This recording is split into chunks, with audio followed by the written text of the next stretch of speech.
But how will you pay for it? Long ago, most people believed that the sun revolved around planet Earth instead of the other way around. Today, most people still believe that a government gathers up all the money paid in taxes and then uses that to pay for all the things that governments provide. It's actually the other way around. People pay tax out of the money that governments put into the economy when it provides what the country needs. Unless it chooses not to, in which case you get all the hardship and decline that comes from austerity policies.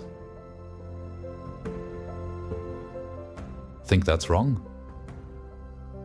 We've all been told about taxpayers' money for years, so it must be true.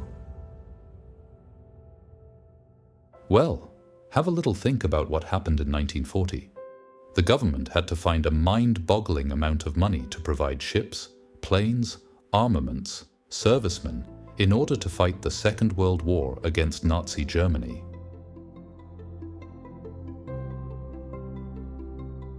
Did they go to the bond markets to borrow the money?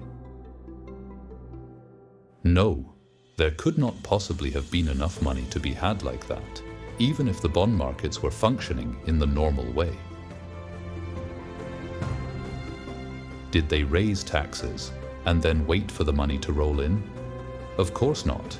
It would have taken many years, by which time tax would have been paid in German marks after the war was long lost.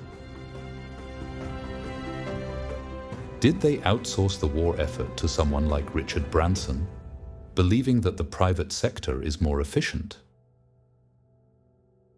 Hardly. They needed to run a successful war, not be ripped off royally. So they just authorized the expenditure. They told the Bank of England to create the money needed. Governments willfully printing money leads to rampant inflation, destroying the economy. Right? Was there an economic catastrophe after the war? No. In the 1950s, the UK was actually more prosperous than ever before in history. All these things came about because the Labour government of 1945-1951 had the vision to provide them and created the necessary funding. Just like the war government did between 1940 and 1945 to provide what they needed.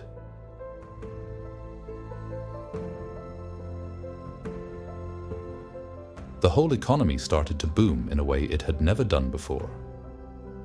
In 1957, even Conservative Prime Minister Harold Macmillan made his famous "You've never had it so good" speech, in which he said,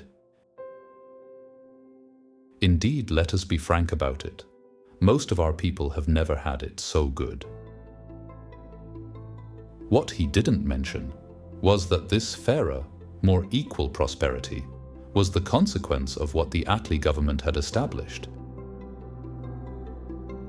And it was the same story in the USA, but bigger.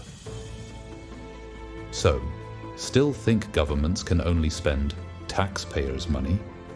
You'll be telling me the sun revolves around the Earth next.